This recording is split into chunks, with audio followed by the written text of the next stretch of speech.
So good to be with you all. My name is Bob Sima, And I'm Shannon Plummer. and we are Where the Light Gets In. Just want to explain real quickly how we do this, and we appreciate you kind of adjusting your order of service to meet our unique demands. But the way we do this is Shannon writes the talk, but she writes it with 3 songs in mind. And then so what we do is we do a song at the beginning, a meditative song in the middle, and then we close it out with a song at the end. And it all ties together. And the beautiful thing is, I get to hear it right along with you guys as I'm playing the music. So we just invite you to settle in. And the first song is called Happening For You. Obviously, there's 2 perspectives in life that everything's just happening to you, and it's all just sort of by chance, or that there's some grand design behind it all.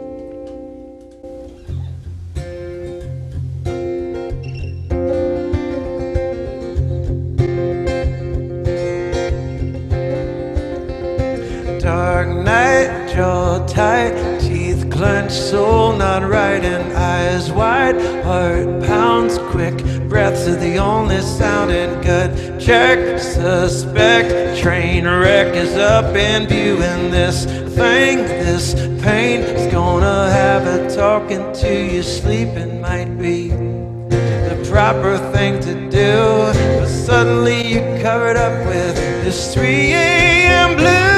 Well, this isn't fair, and this isn't right. This can't be happening till midnight. Well, it isn't, my friend, no, no. It's happening for you. Front steps, empty nest, heavy sigh on your chest, and summer moon, late June. It's high time we told the truth, and words come, worlds fall, tears drop, and angels called, and lifetimes of memories rushing, rushing, rushing at you, running might be the proper thing to do, but heaven is forming all around you. Well, this isn't fair, and this isn't right. This can't be happening till midnight. Well, it isn't, my friend, no, no. It's happening for you, for you. For your highest good is what it's after. Lessons and blessings disguised as disasters, to wake you and shake you, break and reshape you into something else entirely brand new.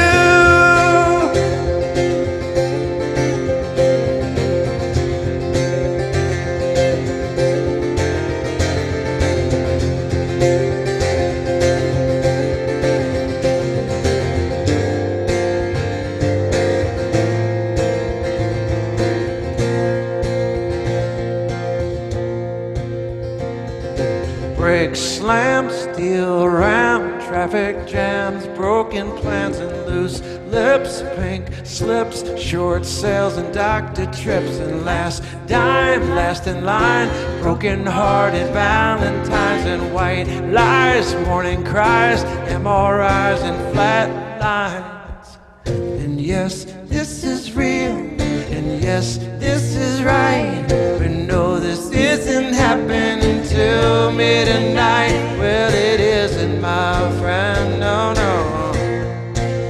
And it isn't the end, and it isn't, my friend. It's happening for you, for you, for your highest good is what it's after. Lessons and blessings disguised as disasters, to wake you and break you, shake and reshape you into something else entirely brand new.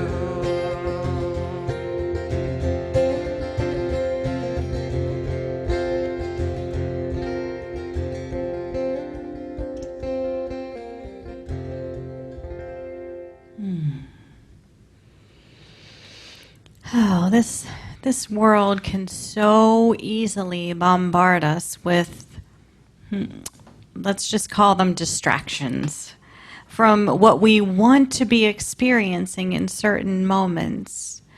Yet, once we get through those moments, we often say, I would not wish that experience upon anyone else, but I also would not trade that experience because of the gifts I can now see that I received. When do we appreciate? How about right here, right now? Whatever the present moment offers is always a chance for us to show gratitude and appreciation. In each moment, we have to determine if the opportunity presenting is one that we choose to appreciate or one that we choose not to appreciate. It is a choice. The energy of that decision follows in word, in gesture, in silence, in action, and in our behavior. The return on the investment of that moment will mirror the level of appreciation that we brought to it. What we appreciate appreciates. What we appreciate does not simply appreciate in random fashion. What we appreciate appreciates at the level of intensity of the appreciations that created the opportunity for us to experience that moment, plus our chosen level of appreciation that we and everyone else in that same moment brought to it. Eric Butterworth in Spiritual Economics describes givers and takers. He says this: the takers are the people who believe that their lives will always be the total of what they can get from the world. They are always thinking get, get, get. They plan and scheme ways to get what they want in money, in love, in happiness, and in all kinds of good. No matter that they may be applying metaphysical techniques, they still may very well be takers. But whatever may be their spiritual ideals or lack of any, no matter what they take, they can never know peace or security or fulfillment. The givers, on the other hand, are convinced that life is a giving process. Thus, their subtle motivation in all their ways is to give themselves away in love, in service, and in all the many helpful ways they can invest themselves.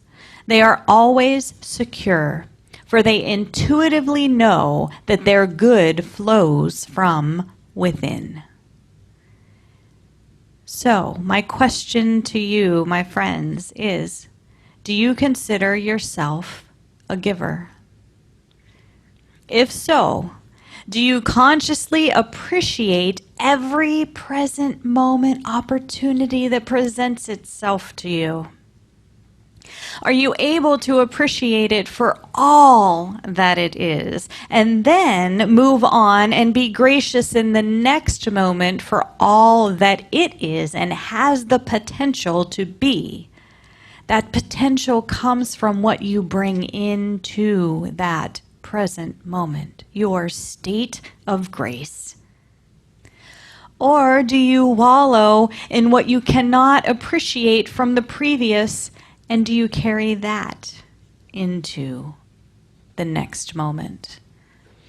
What we appreciate defines our core values. What we appreciate is an expression of our beliefs.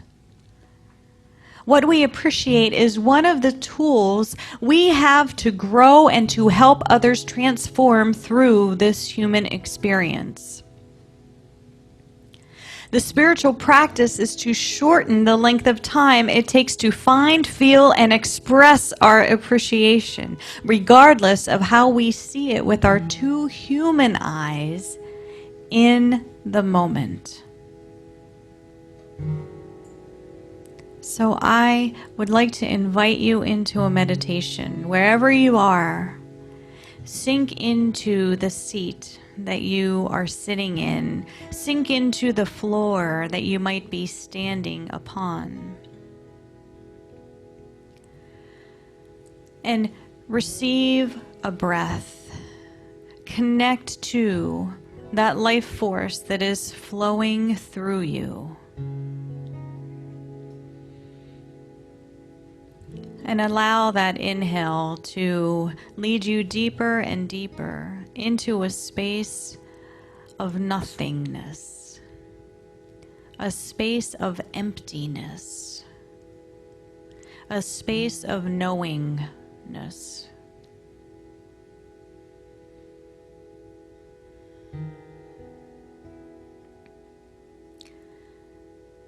From this space, I invite you to do a quick review of your last 6 months.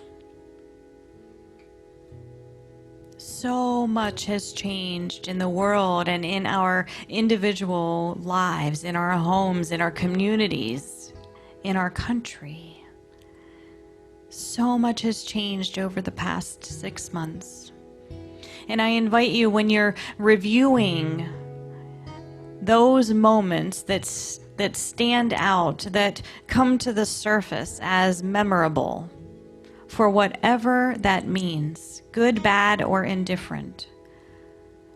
It comes to the surface for a reason, for a reminder. So remember those moments. Were you present? Did you receive the moment as a lesson or a blessing?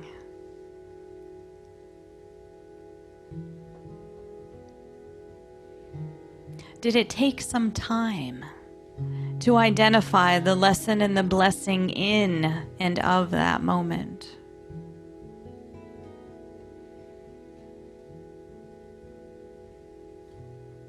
How might that moment have changed?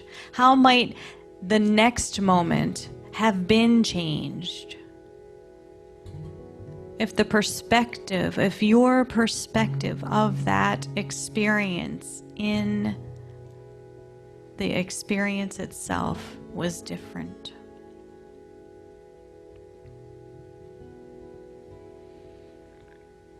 We have to stand in the mud. We have to stand in the muck. We have to experience all of life in order to appreciate the all of life.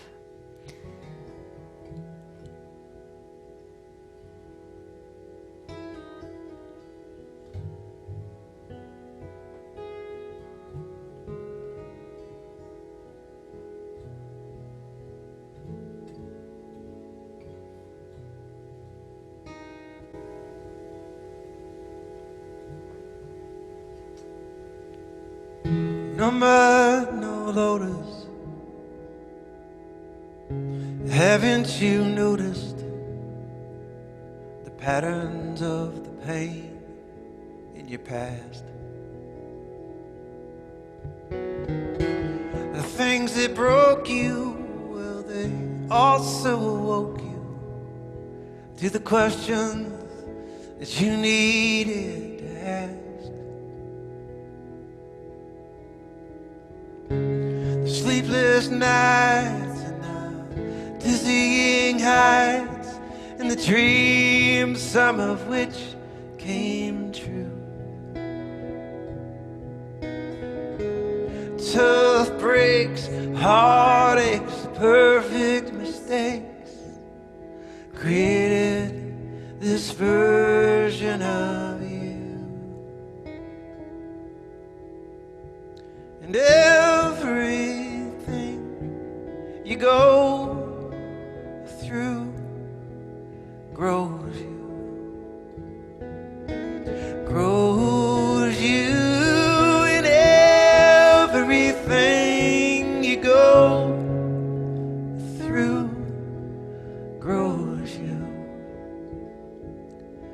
exposes who you are.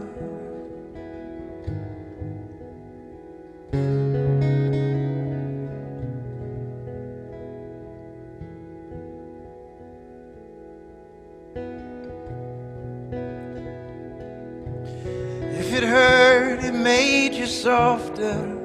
If it was hard, it fueled the hunger. If it touched you, your heart took hold. If it was simple, it made you wise. If it was sweet, it made you smile. Weaved an indelible impression on your soul. Your feet, they walked, and your lips, they talked, and your hands dug around for the proof. Every look, every book, picture in your mind that you took created this version of you.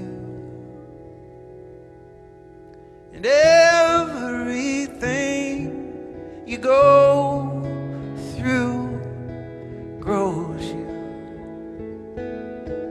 Grows you, in everything you go through grows you. Exposes the roots of an endless summer, part-time temporary lovers in the swoon of the deep blue sky. And as the time flew, you planted and gathered your truth as it passed before your eyes. And the wound is where the light gets in, revealing the masterpiece just beneath the skin. And in the glow of your own light, your petals open wide, and you bloom right where you are. No mud, no lotus. Haven't you noticed the patterns of the pain in your past? The things that broke you, well, they also awoke you to the questions that you needed to ask.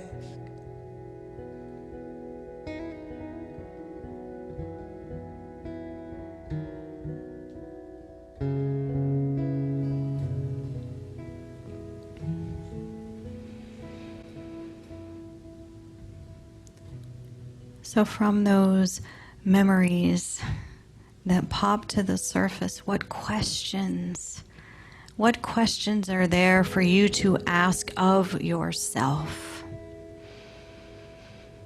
The questions are not directed toward anyone or anything or any place else. The questions are directed toward you.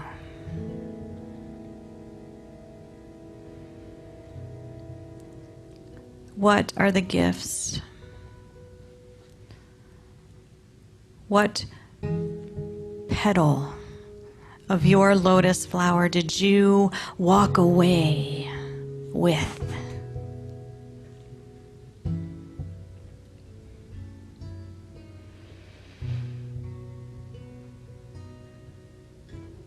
I invite you to honor, to show appreciation for each of those gifts from those seemingly crazy moments of the past 6 months.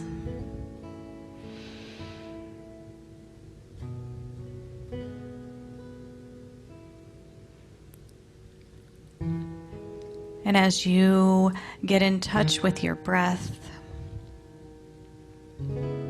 I invite you to plant those seeds of appreciation, those seeds of gratitude in your heart space.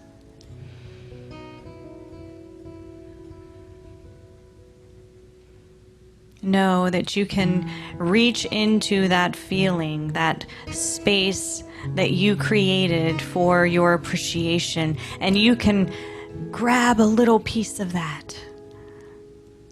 In the future, when things seem seemingly painful, seemingly impossible, seemingly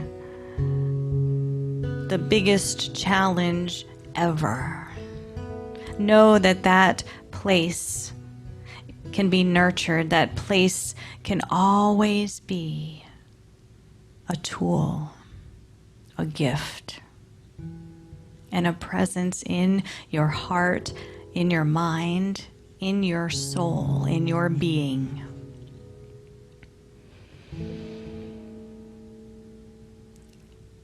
And as you feel the breath entering your body, allow the next exhale to identify with the chair that you're sitting in, the floor that your feet are upon. Begin to wiggle your toes and your fingers and allow that exhale to bring you back into the room, into the space where you find yourself at the moment.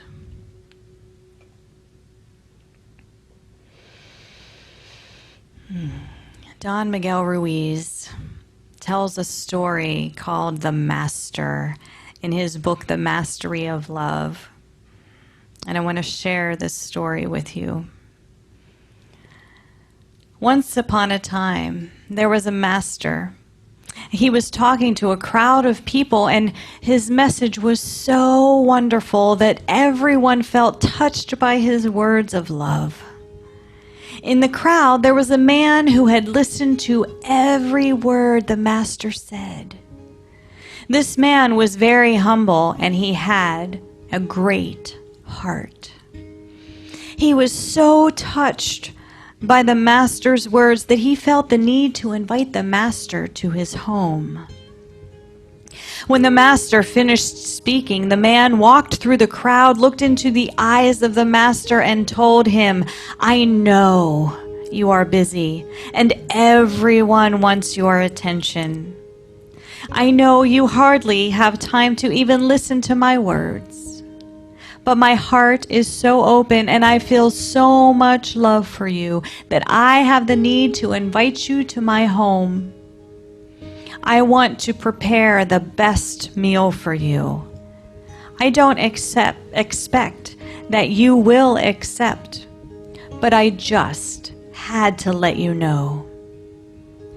The master looked into the man's eyes, and with the most beautiful smile, he said, "Prepare everything.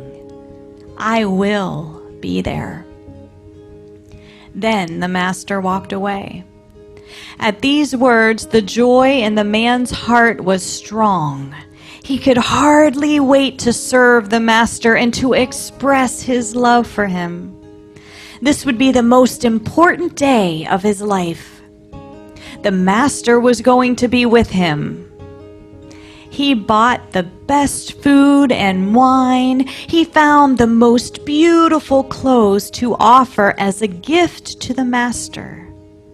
Then he ran home to prepare everything to receive the master. He cleaned his entire house, prepared the most wonderful meal, and made the table look beautiful. His heart was full of joy because the master would soon be there. The man was waiting anxiously when someone knocked at the door. Eagerly, he opened the door, but instead of the master, he found an old woman. She looked into his eyes and said, "I am starving. Can you give me a piece of bread?"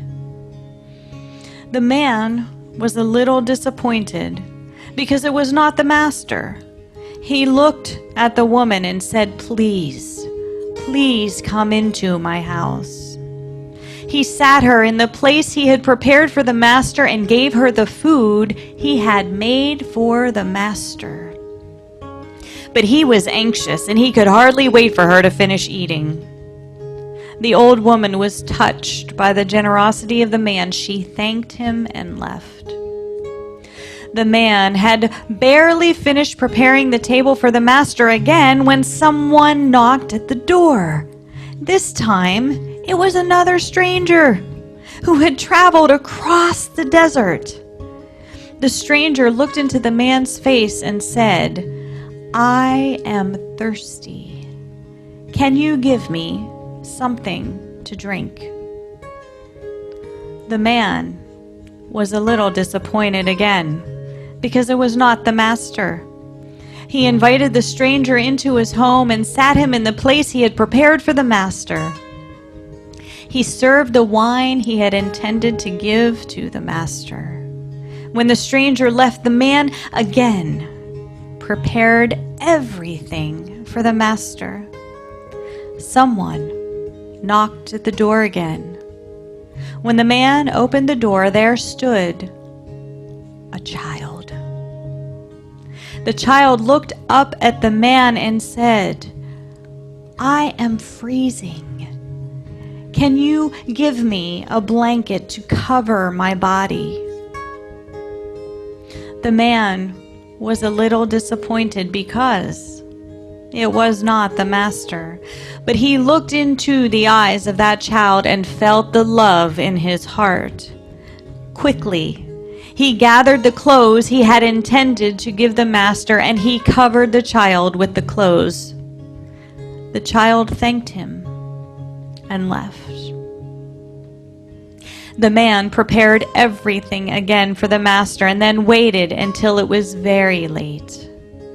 When he realized the master was not coming, he was disappointed, but right away he forgave the master.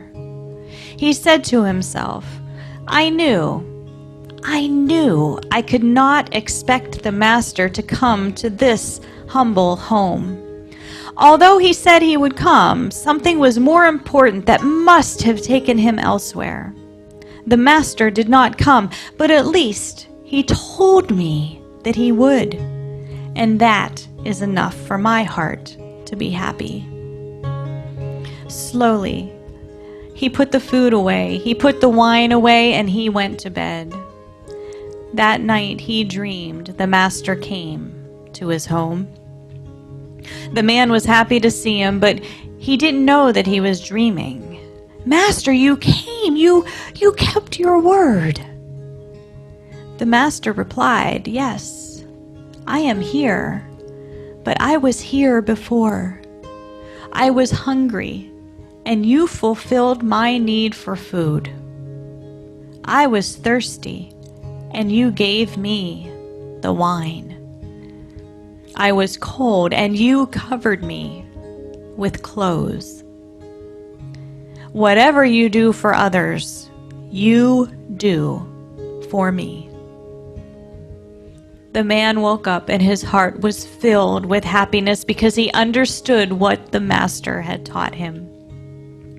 The master loved him so much that he had sent 3 people to give him the greatest lesson. The master lives within everyone. When you give food to the one who is starving, when you give water to the one who is thirsty, when you cover the one who is cold, you give your love to the master. The man in the story is the perfect example of a blossoming lotus flower. Each person who showed up at his door asking for one of the very special items that he prepared for his very special anticipated visitor can be described as the mud and the muck that we perceive to derail and change the course of our well-laid plans. But the man chose. He chose to appreciate their presence for what it was. He knew he could show them appreciation for their situation. He knew they would appreciate his attention. He knew that he could meet the basic needs that they had in that moment. He appreciated, and the master appreciated him for it.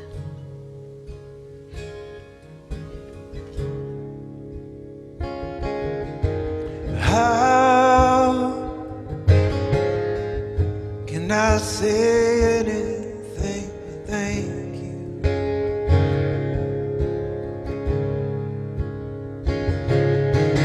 And how can I say anything but grace?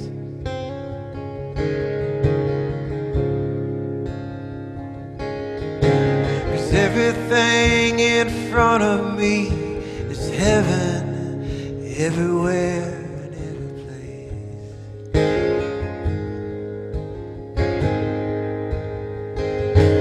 Every pleasure, every pain, every joy, and every heartache.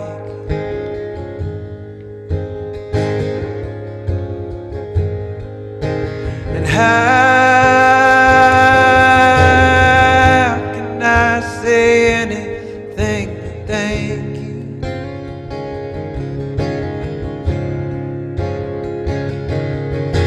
And how can I say anything but grace?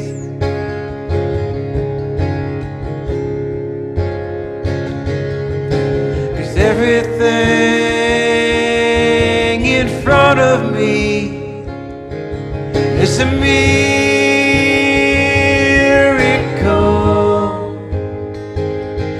Every line on every face, every handshake, every embrace.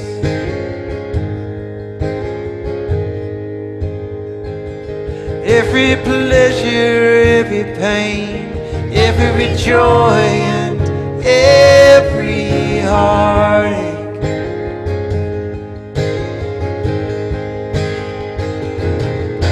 And how can I say anything but thank you?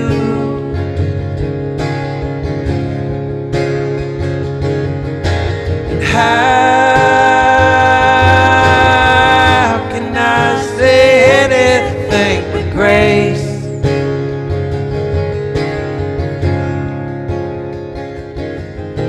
When every road in front of me leads to home. Every step, every breath, every turn I take.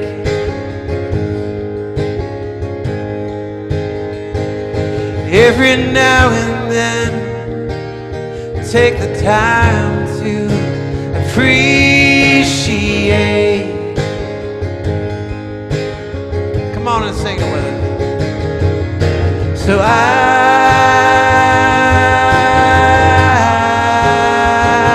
say thank you.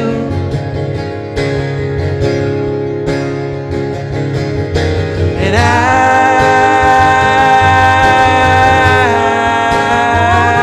say grace.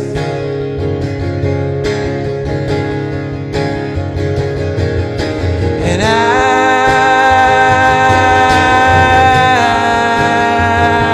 say thank you.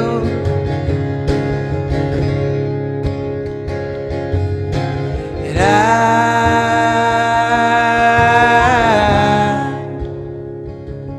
say grace.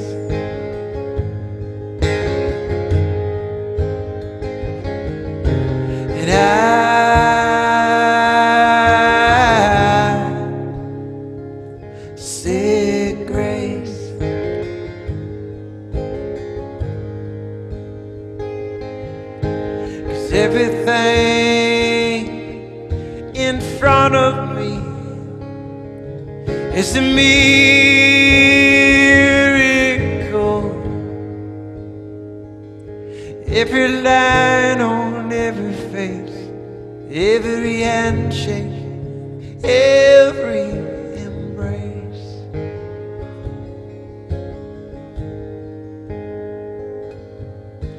And everything in front of me is heaven, everywhere in every place.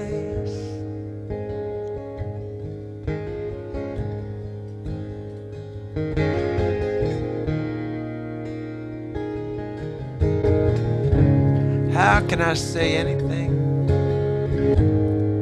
but thank you?